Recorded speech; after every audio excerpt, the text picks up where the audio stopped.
Hi, this is a video about this guy.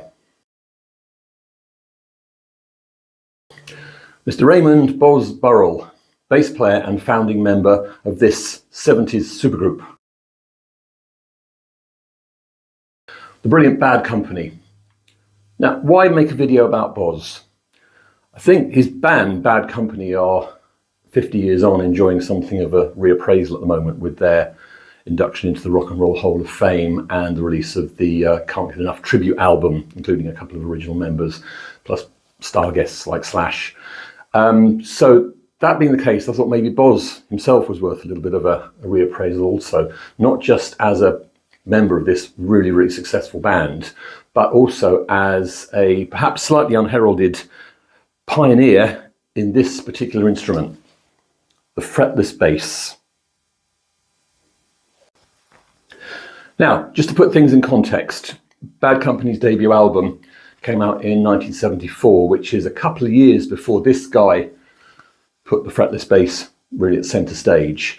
So to have one in 1974 on a rock album was really something quite unusual. And certainly for me at the time, like a young bass player, it was a terrifying looking instrument. So how did that happen? Who was he?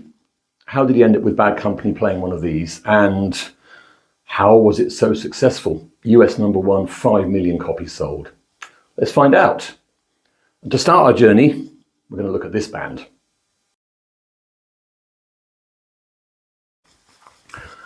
Okay, now if you've seen the original Spinal Tap movie, you'll know that some of the best scenes are the ones where they sort of revisit their roots, you know, starting from Skiffle and then through the originals and then the new originals and then the Thamesmen, and then their Flower Power, Listen to the Flower People era, through to them becoming sort of 70s rock heroes. Now, like a lot of good satire, it's kind of based in reality, and a lot of our 70s heroes went through exactly that route and those changes, and really Boz was no exception. Here he is in 1964 with Lincolnshire beat group, the Tea Time Four.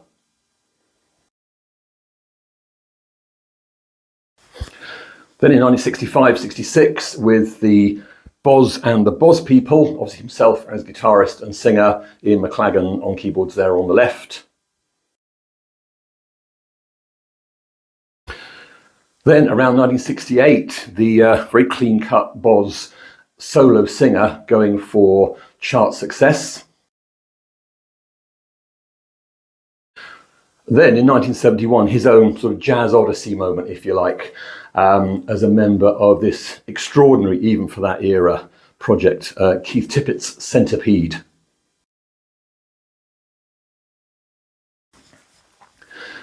Okay, he's in there somewhere. I think there's 5 singers on that project.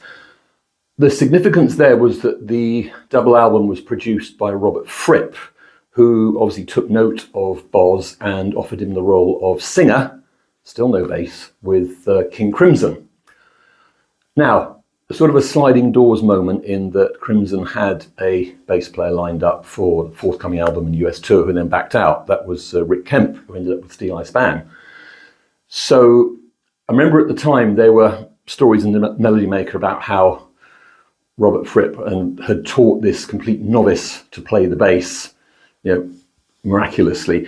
Not strictly true in that obviously Boz was a very accomplished guitar player and musician and was able to pick up the admittedly obviously quite complex Crimson repertoire on a new instrument really very, very quickly. So off they went. One album, Islands, one sort of bootleg live called Earthbound, and he comes across very well on those. He's a really good voice, well able to cover the sort of more pastoral side of King Crimson's repertoire in a Greg Lake kind of mold, but also bashes out a very, very strong 21st century schizoid man on the live album. Now, as is often the case with bands of that era, there seems to be absolutely no footage of that particular King Crimson sort of incarnation, but here's him on bass on a standard fretted Fender.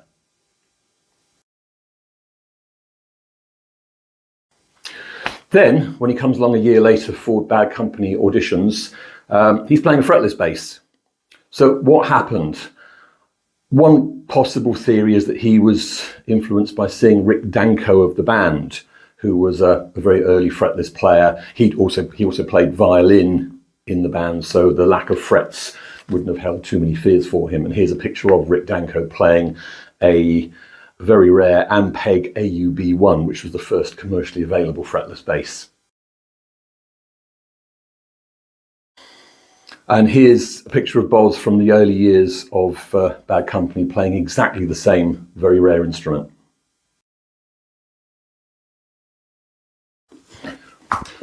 So there may be something in that. It might be that, like some of the other very early fretless players, like Kenny Passarelli from Joe Walsh's band, or Stanley Sheldon from Tommy Bolin and then Peter Frampton, they were drawn to it just by the look of the thing. They thought it looked cool. It might be that. It could be simply a case of why the hell not, and that was certainly an attitude that carried Boz through quite a lot of his life, as far as I can see. That might be it. Well, whatever the reason, I mean, it's a very big change to make. I'll run through on another video the pros and cons of playing one of these, but for now, let's look at what he sounded like. And to do that, we'll run just a part of a track from the Bad Company debut album.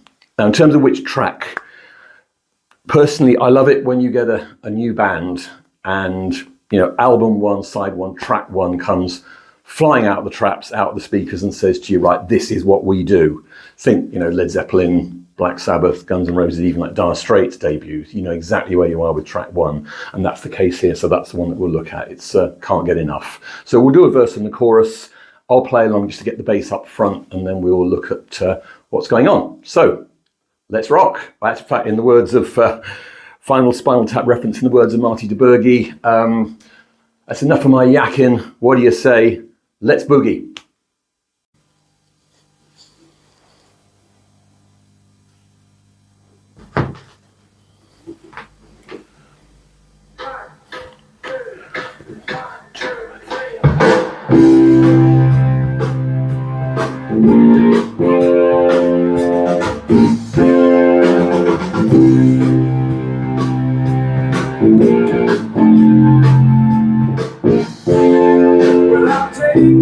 Whatever I want, baby, I want you. You give me something I need. Now tell me I got something for you. Come on, come on, come on, do it. Come on, do what you do. I can't get enough of your love. I can't get enough of your love.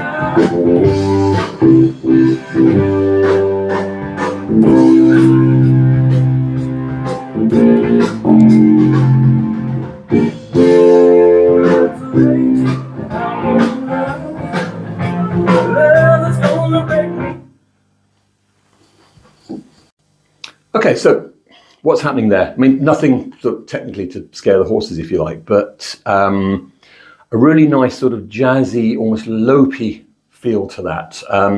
Quite different, quite unusual for the time. I mean, most players at the time would you be hearing more something along these lines, sort of with a plectrum, sort of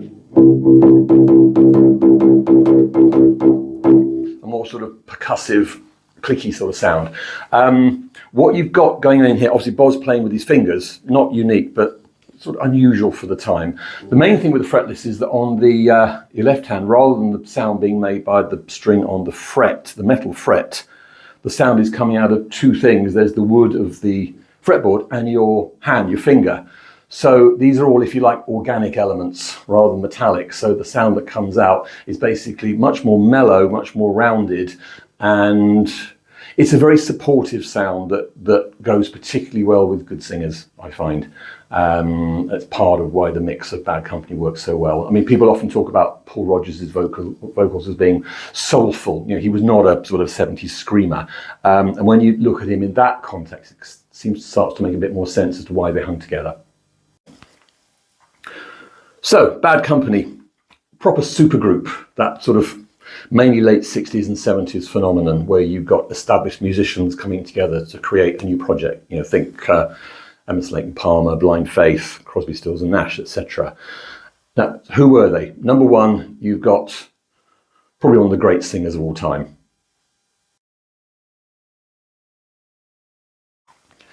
Mr. Paul Rodgers from Free. Then we have on guitar, Mick Ralph from Mott the Hoople, a band that never really got beyond what you might call cult status. I suppose the definition of a cult being, I've heard, something that's loved too much by too few people. So, you know, after 4 albums, they were splitting up. But fortunately for them, one of the few people was David Bowie, who offered them some songs, one of which was All the Young Dudes, cue major pop success. But ultimately, Mick Ralph's moving on to pursue a more sort of rock direction. Then we have, on drums, really quite an obvious choice. Simon Kirke, Paul Rodgers' colleague and fellow founding member of Free. Now, in terms of finding a bass player, they struggled a bit in that I think Boz, was the 15th or 16th person that they auditioned. How did he get the gig? What it seems to come down to was having a laugh in the first instance. I think Mick Ralph and Paul Rodgers had bonded over the fact that the guys in Free had a really rough last couple of years with trying to help and work with Paul Kossoff. So meeting up with someone like Mick Ralph, who had a more sort of relaxed attitude, was exactly what they were looking for. And Boz came in and fitted into that side of things absolutely perfectly. I think if you've been in and around bands and you've run auditions and been to auditions, you'll know that you start out looking for the right musician, you tend to end up hiring the right person, and that is what happened here. They also loved his playing, which also fitted in perfectly. Let's do a bit more of the track. We'll just jump ahead to one or two of the choruses on the play out, where Boz sort of relaxes and throws in a few sort of fretless tricks, if you like. Okay, here we go.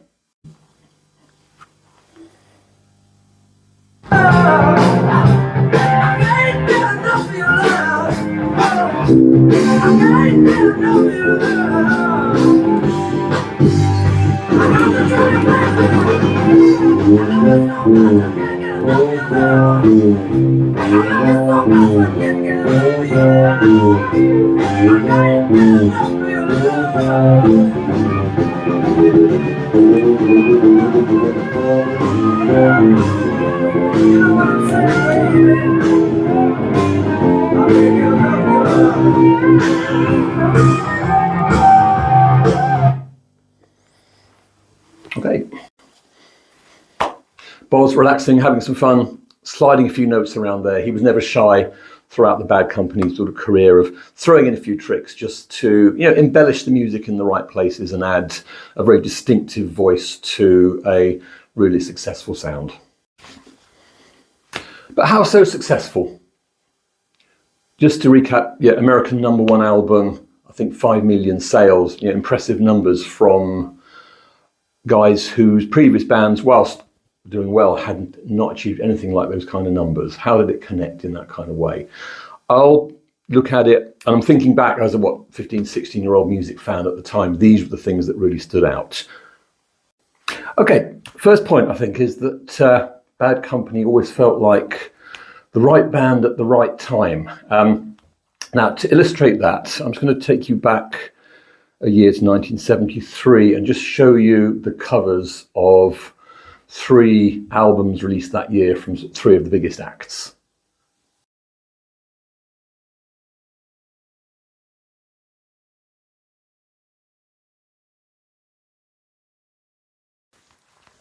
So there we have Tales from Topographic Oceans by Yes, Brain Salad Surgery from Emerson, Lake and Palmer, and Houses of the Holy from Led Zeppelin. I mean, you only have to look at the album covers to know that this is music that takes itself quite seriously. And there's some quite heavy stuff going on. Some great music as well, but and these were bands pushing the envelope and stretching themselves. But along come Bad Company with an album of pretty much stripped down, good, solid rock and roll, and they seem to step right into a gap in the market that was there. Yeah, and it's there right from the off. I mean, you heard on that side 1, track 1, Simon Kirke counting the band in. I mean, that's not a studio affectation. It's him leading in 4 guys in a room, making the music there on the spot, and that comes across really throughout the whole record. Something else to add is that while thinking back, the audience for those records and those bands that I showed you earlier was largely male, particularly with the case of Yes and the LP. The audience for Bad Company was much more like 50-50, which is pretty good, strong demographic, which can have a very good sort of effect on your sales. And obviously that's something that worked very much in favour of that particular album a couple of years later. Something else is that they had this guy behind them.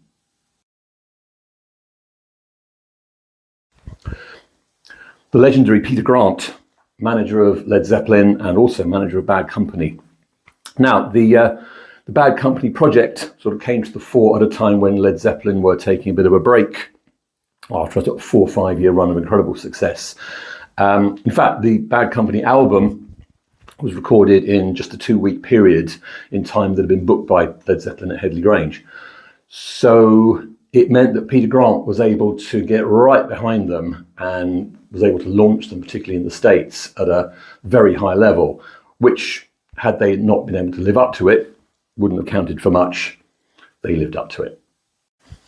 Finally, okay, I'm biased here, but having that fretless bass in the sound made the whole thing very radio friendly at a time when FM radio was really becoming very, very important. You're getting those plays.